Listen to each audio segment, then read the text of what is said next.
Hi and welcome to another reading vlog. This feels kind of weird because I've not vlogged in like 2 weeks. So if you weren't aware of why I haven't vlogged, by the way, excuse the state of my hair, I will sort myself out later because I'm about to do some book filming later, but yeah. If you're not aware of why I've not really been feeling comfortable vlogging, then I will leave a link to a video I uploaded the other day about me losing a pet. And it just kind of put me off a little bit, but I'm now back with a vengeance. So I don't even know where to start this vlog because I've got just so much to update you on. I'll start with the books. So first of all, for the booktubeathon the other week, I did finish Quidditch Through the Ages. Really enjoyed this. Not so much the actual content itself, but more the creativity of it, I'd say. I've also since then, for my newts, read... can't get it all in frame. There we go. The Kenilworth Castle guidebook. It was a bit dry in places, but really educational. Really went well with my trip, and I'm glad I got it. And I've also read the Making of Harry Potter guidebook, the Warner Brothers tour, which is just a lot of fun and really helped refresh me on my several trips there over the years. I'm currently reading... Oh, if I can get enough free hands. I'm currently reading Am I Normal Yet by Holly Bourne. I'm just over 120 pages into this, absolutely loving it. I was a bit unsure early on whether I'd enjoy it just because it felt like I'm the wrong age kind of person to enjoy this. It felt really targeted to teenagers, but as I'm going on, I'm actually really into that. I'm buddy reading that with Aoife over at Fred Weasley, losing my voice, over at Fred Weasley Died Laughing. So I'll be interested to see how we both end up getting on with that. So that's the bookish kind of stuff sorted out. I really need to kind of not sit here too long and actually film some proper videos because I'm uploading a video every day this week to make up for my missing week, because if you watch my videos, like especially my kind of monthly wrap-up kind of reading reviews of the month, you will know that I plan my videos out for almost an entire month before that month even happens. So I'm behind now because of having a week off. So to catch up, I'm just uploading a video every day. But I'm already thinking maybe this is the perfect opportunity for me to make the jump from every other day to daily.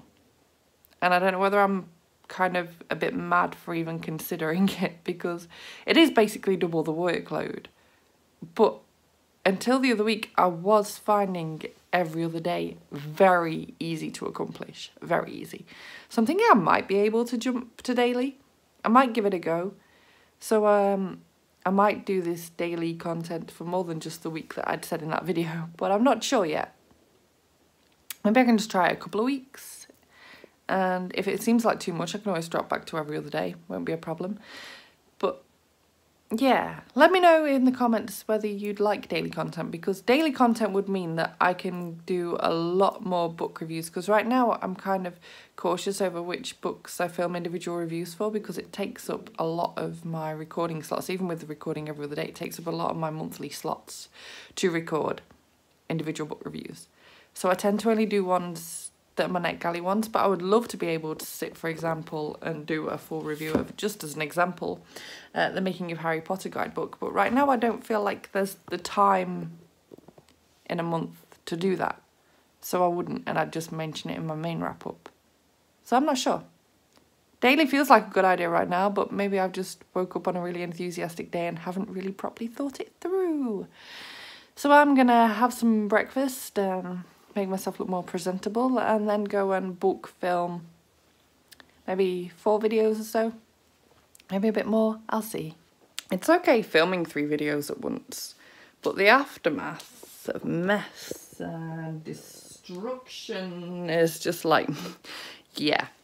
I'm really pleased with how that filming session went though. I felt just really kind of back in front of the camera like I always have. So taking a week off has not done me any harm. It would seem I still feel just totally comfortable.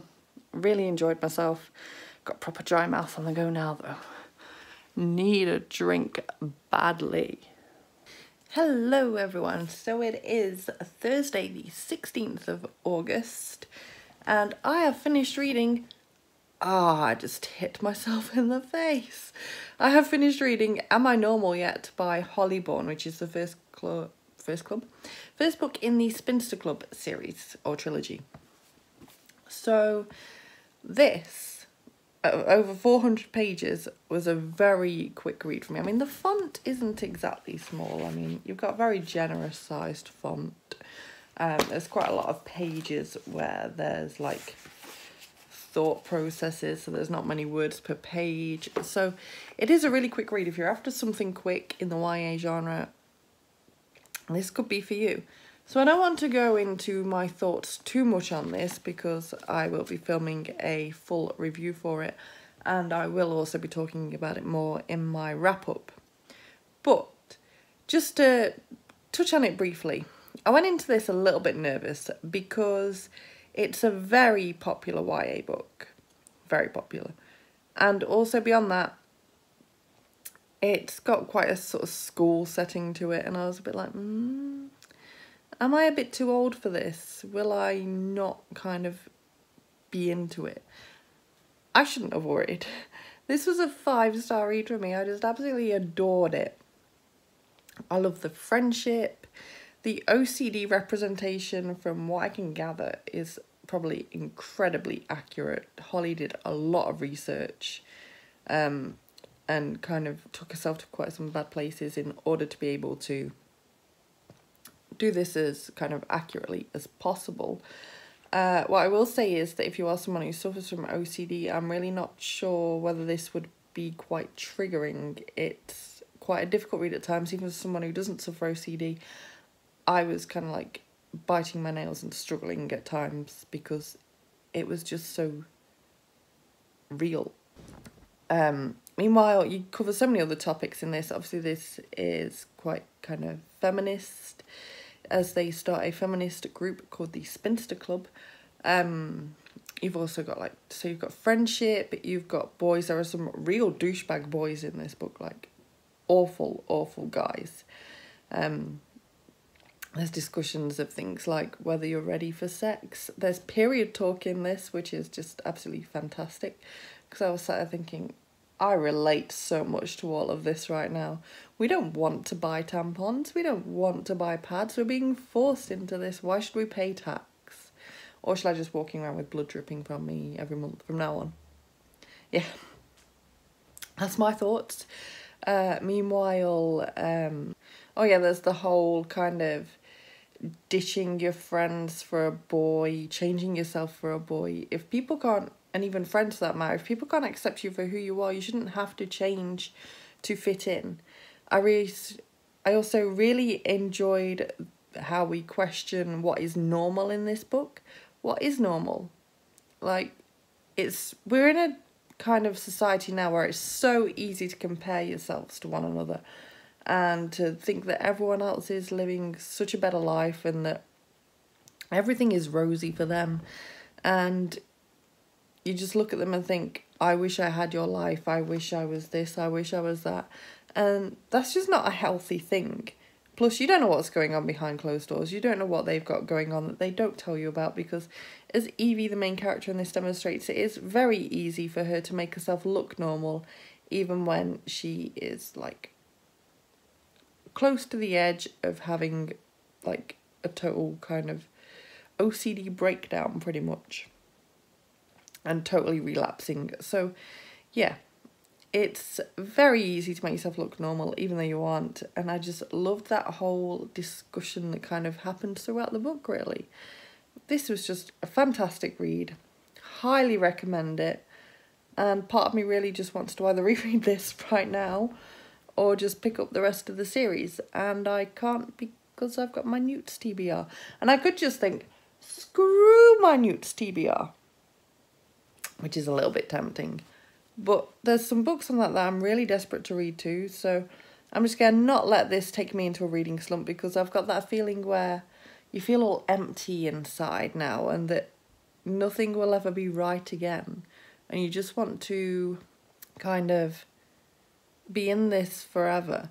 And you don't want to be in any other world, hence why I want to pick up the rest of the books in the series at this second, because I can stay in the world.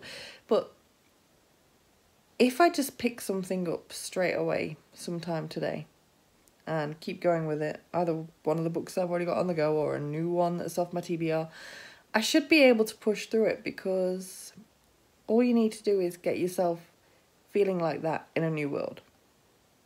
I think that continuing on with this series right now would not help me, because I'll just fly through those books and I'll be like, now I really don't want to leave this world and now I've got nothing left and what should I do? Yeah, that's what I'm going with. So I'm really chuffed to have finished that. I'm not sure where my TBR is going to take me from here. Let's have a little look. So I read that for my... where are we? I read that to get an Outstanding in History of Magic. I haven't actually got my Outstanding in History of Magic yet, because I do need to finish Night Circus, which is my current audiobook. That's the one that gets me exceeds expectations. If I finish Night Circus before the end of the month, I will then qualify for my Outstanding, because I've read Am I Normal Yet? So, what have I currently also got on the go? I can't touch Charms yet. Oh no, dropped it. Can't touch Charms yet because I need to read a book with a cover that charmed you, which is Tomorrow by Damien Dibben. So that then I can read Good Me, Bad Me. That is high priority for me right now, Good Me, Bad Me. So I'm not sure how things will go with that. Muggle Studies, book from a favourite author, Follow Me Back. That could be a good place to go, because then I can just get back into that world, which I love. So that is an option. I finished Care of Magical Creatures. So I've already got an Outstanding in Care of Magical Creatures. I'm currently working on potions, so I'm currently reading The Wisdom of Sally Redshoes by Ruth Hogan. When I finish that, I can read Harry Potter and the Cursed Child, which will get me an Exceeds Expectations in potions. I'm just not sure where to go from here. Astronomy are all Kindle books, so I kind of don't really feel rushed to get to that. I think the smartest thing for me to do right now will either be to start Follow Me Back, or to just continue on with The Wisdom of Sally Redshoes, which I'm only starting to get into a little bit right now. So maybe I'm into it enough to use that to pull me into it completely. So yeah, I might just be on a Kindle book for the next day or so until I get that done. When I finish The Wisdom of Sally Redshoes, I can then start Harry Potter and the Cursed Child. That will totally complete my reread of the Harry Potter series. So that feels good. I should do that. Then from there, I can read Tomorrow by Damien Dibben, which will then allow me to read Good Me, Bad Me maybe next week. I might be able to get to that. And I can finally tick that off, because that would feel good to be able to get that done, so I'm no longer hogging this book that I need to give back to a friend, because it's getting a bit much. I feel really bad being that person, but I did warn her when she gave it me that I wouldn't be able to get to it in a timely manner, because TBR is just too huge. That's a risk you run if you want to lend me a book. Yeah, I think that's the plan. I'll stick with The Wisdom of Sally Redshoes, along with, obviously, my audiobook. I do need to start making more progress with The Night Circus, so maybe I can do that too. I've just not really been in an audiobook mood. I go through these phases of not listening to audiobooks. I've still got like half the month to go, so I can definitely get it done. It's just, I've not felt like listening to it much. So yeah, that's it for this update. I'll check in with you again later, I guess. I do need to now sit and edit for about an hour till my mum comes around, because today's video, or at least today as I'm filming this, is filmed and currently sat on my laptop waiting to be edited. I just haven't even tried to touch it yet. This daily uploading thing is feeling a little bit hardcore right now, but it always feels hardcore when I'm doing these videos, even with my every other day upload, because they take a lot of effort to edit my month releases, my kind of reading review wrap up thing, and my book haul. They are always quite an effort to edit compared to everything else, because the amount of images I have to put in. So maybe I will be okay with daily uploading, because once I get past this, it's really not so bad. It's like a lot of my videos would be book reviews, and while they aren't the easiest things to sit down and actually film per se, They're not long videos and they don't take long to edit and upload, so I'm still toying with this daily uploading idea right now. So I've just finished filming a bunch of videos that I need to kind of get up in the next few days. Now I need to quickly tidy up. I need to finish uploading the video that's going up today. It's meant to be going up in 35 minutes. That's going to be cutting it a bit tight, I think, but never mind. I also need to do some stuff around the house, and I don't think I'm going to have time, honestly, to upload another clip for this vlog, so I'm going to end this one here, I think. I'm not sure how much footage I've got, but hopefully it's enough to not be pointless. So thank you so much for watching this video. If you liked it, please give it a thumbs up. Subscribe by clicking the image of me if you want to see more book reviews and other bookish content from me, and I will see you soon. Bye bye.